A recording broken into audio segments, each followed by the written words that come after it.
बिस्मिल्लाहिर्रहमानिर्रहीम। अस्सलाम वालेकुम दोस्तों उम्मीद है आप सब खैरियत से होंगे। अल्लाह आप सबको ऐसे ही खुश रखे। वीडियो शुरू करने से पहले आपको बता दें कि ये इस वीडियो की कहानी का दूसरा पार्ट है। अगर आपने इसका पहला पार्ट नहीं देखा है तो आप पहले इसका पहला पार्ट देखिए ताकि पूरी कहानी आपको समझ में आ सके। लिंक आपको डिस्क्रिप्शन में मिल जाएगा। बहुत सारे ईमेल्स और मैसेज आ रहे थे कि हमें शुगर की दवाई बताइए। तो अगर आपको शुगर की बीमारी है या धात की बीमारी है या मर्दाना ताकत से रिलेटेड कोई भी बीमारी है तो हमारे पास इन सब बीमारियों की दवाई मौजूद है, जिससे आपकी बीमारी गारंटी के साथ जड़ से ख़त्म हो जाएगी। आपको ये दवाई सिर्फ एक बार ही मंगानी होगी। एक बार ही दवाई मंगाने से इंशाल्लाह आपकी बीमारी जड़ से ख़त्म हो जाएगी। हमारे जो आलिम हैं उन्होंने इस दवाई पर पढ़ाई की है, वज़ाइफ किए हैं। तो अगर आपको ये दवाई मंगवाना है तो हम कोरियर से आपके पास दवाई भेज देंगे। दवाई के प्राइस भी ज़्यादा हाई नहीं है। दवाई मंगवाने के लिए स्क्रीन पर दिए गए नंबर पर व्हाट्सएप करके दवाई ऑर्डर कर सकते हैं और ज़्यादा जानकारी के लिए व्हाट्सएप पर रब्ता करें। उन्होंने कहा कि ये तो इस्लाम का कलमा है, ये कलमा पढ़कर ही तो आदमी मुसलमान होता है। मैंने कहा तो क्या मैं मुसलमान हो गया? उन्होंने कहा अगर सच्चे दिल से तूने पढ़ा है तो तू मुसलमान हो ही जाएगा। मैंने कहा कि मैं तो सच्चे दिल से और विश्वास और यकीन से ही पढ़ता हूँ, ऐसे तो आप भी ना पढ़ते होंगे। इस पर वो बोले फिर तो तू मुसलमान हो गया है। मैंने कहा अब मुझे क्या करना चाहिए? उन्होंने कहा अब तुम्हें मुसलमान नाम रखना चाहिए और नमाज याद करके 5 वक्त की नमाज पढ़ना चाहिए। मैंने पूछा कि क्या नाम रखूँ? उन्होंने कहा कि अब्दुल रहमान रख लो। मैंने कहा कि नमाज मुझे कौन सिखाएगा? उन्होंने कहा कि मैं सिखा दूंगा। मैंने कहा बहुत अच्छा। वो रोज़ रात को मुझे वक्त देते, दिन छुपने के बाद वो मुझे नमाज सिखाते। 15-20 रोज़ में मुझे खासी नमाज आ गई। उन्होंने मुझे हिंदी में 1-2 किताबें ला कर दी, जन्नत की कुंजी और दोज़ख का घंटा। ये तो मुझे आज तक याद है। मैं चुप चुप कर नमाज पढ़ने लगा। मैंने ये किताबें अपनी बीवी को पढ़ाई और उनको अपने मुसलमान होने का हाल बताया और उसको कसम देकर कहा कि सच्ची हिंदू बीवी शौहर के साथ उसकी चिता में जल जाती है। तुझे भी मेरे मज़हब में आ जाना चाहिए। वो तैयार हो गई। मुल्ला जी गुलाम हुसैन ने उसको भी कलमा पढ़ा दिया। उसका नाम फातिमा रख दिया और अब हम एक दूसरे की पहरेदारी करके कभी कभी बारी बारी घर में भी नमाज पढ़ लेते थे। एक रोज़ मेरे वालिद ने मुझे नमाज पढ़ते हुए देख लिया। मुझे डांटने लगे। मुझे भी गुस्सा आ गया और मैंने साफ साफ कह दिया कि मैं मुसलमान हो गया हूँ, आपसे जो हो वो कर लो।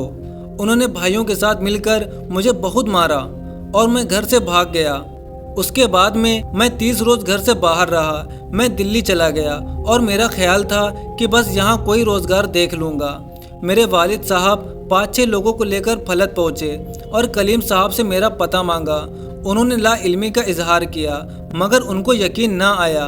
वो कहते रहे कि आपने जादू करके उसको मुसलमान किया और हमारा लड़का आपके इल्म में है।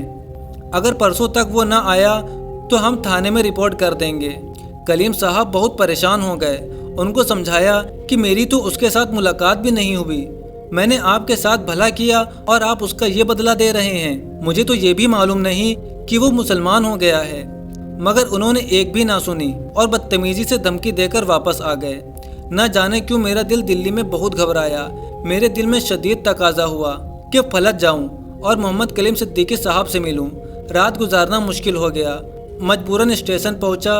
रात को एक गाड़ी खतौली जाती है, उससे खतौली पहुंचा और सुबह सुबह पैदल फलत पहुंच गया। कलीम साहब मुझे देखकर बहुत खुश हुए। मैंने सारा माजरा सुनाया। उन्होंने बताया कि मैं तो बहुत परेशान था। हमारे घर वाले थाना पुलिस से बहुत बचते हैं। बहुत दुआ कर रहा था। अल्लाह का शुक्र है आप आ गए। मैंने उनसे कहा कि आप कोतवाली ले चले। मेरा हाथ पकड़कर मेरे वालिद के हाथ में दे दें कि आपका बेटा ये है, अब आप उसको छोड़ें या बंद करके रखें, मैं जिम्मेदार नहीं होऊंगा। और इससे भी मालूम कर लो कि मैं इससे कभी मिला भी था। उन्होंने कहा कि वो तुम्हें बहुत मारेंगे। मैंने कहा मैं खुद संभाल लूँगा। वो मुझे लेकर गए और मेरे वालिद साहब के हाथ में मेरा हाथ देकर कह कर आए, आइंदा मैं जिम्मेदार नहीं, इससे पूछ लो ये कभी मुझसे मिला था। मैं कुछ रोज़ मामले को ठंडा करने के लिए घर में रहना शुरू कर दिया। हमारे मोहल्ले के करीब में मुसलमान बेकरी का काम करते थे जो पूरे महाराष्ट्र में रहते थे। मैंने हिम्मत के साथ वालिद साहब को इस पर राज़ी किया कि मैं भी उनके साथ वहाँ जाऊँगा। मैं पूना चला गया और फिर बीवी को भी ले गया। वहाँ जाकर मुझे वतन बहुत याद आया। मैंने कुछ पैसे कमाए और खतौली के एक मुस्लिम मोहल्ले में मकान बना लिया। जमात में वक्त लगता रहा। अल्हम्दुलिल्लाह दीन से बहुत अच्छा ताल्लुक हो गया। महाराष्ट्र की एक जमात का अमीर बन गया। हम फलत पहुँचे। मैंने अजान भी अरबी लहजे में सीख ली थी। ज़ोहर की अजान कही। मौलवी कलीम साहब से मिलने के लिए घर पहुँचा। मैं उनसे चिमट गया। वो मुझे पहचान ना सके। जब मैंने बताया कि मैं खतौली वाला आपका रघु हूँ तो उन्होंने मुझे गले लगाया और बहुत खुश हुए। जमात के ये वक्त जो मेरे अपने इलाके में लगा बहुत अच्छा रहा। उसके बाद मौलवी कलीम साहब के मशवरे से मैं खतौली आकर रहने लगा और अपने घर वालों को खतौली से खर्च भेजता था। तकरीबन 10 साल से खतौली में रह रहा हूँ। पहले मैंने नाई की दुकान खोली थी, मगर मुसलमानों की दाढ़ी मूंछ कतरना मुझे अजीब लगता था, इसलिए कि नबी सल्लल्लाहु अलैहि वसल्लम की सुन्नत पर अस्तूरा चलाना मुझे बहुत नागवार था। फिर मैंने जर्नल मर्चेंट की दुकान खोली। अल्हम्दुलिल्लाह अच्छी चल रही है। मेरे 5 बच्चे हैं, 3 लड़के मोहम्मद उस्मान, मोहम्मद अली, मोहम्मद हुसैन। 2 बेटियां हैं, आयशा और ज़ैनब। अल्हम्दुलिल्लाह सब दीनी तालीम हासिल कर रहे हैं। बड़ा लड़का बहुत अच्छा हाफिज हो गया है, गुजरात में एक मदरसे में पढ़ रहा है। मोहम्मद अली के 16 पारे हिफ्ज हो गए हैं। अल्हम्दुलिल्लाह मोहम्मद हसन के 3 पारे हो गए हैं, वो सबसे ज़्यादा ज़हीन हैं। आयशा और ज़ैनब दोनों ने कुरान शरीफ पढ़ लिया है, उनका भी हिफ्ज शुरू हो गया है। मैंने शब कद्र और जमात में दुआ की थी कि अल्लाह मेरे सारे बच्चों को हाफिज, आलिम और दीन का दाई बना दीजिए और साहबा के अंदाज का मुसलमान बना दीजिए। मुझे उम्मीद है कि मेरे अल्लाह जो मुझे अंधेरे से निकाल कर हिदायत की तरफ लाए हैं वो मेरी मुराद ज़रूर सुनेंगे। मैं इस तसव्वुर से भी कांप जाता हूँ कि अगर मेरे अल्लाह मुझे हिदायत ना देते तो कुफर पर मेरी मौत होती। अचानक मुझे गम सा हो जाता कि कहीं मेरी शामत अमाल की वजह से मुझसे इस्लाम की नेमत छीन न ली जाए, इसलिए कि असल ईमान तो खात्मे का है।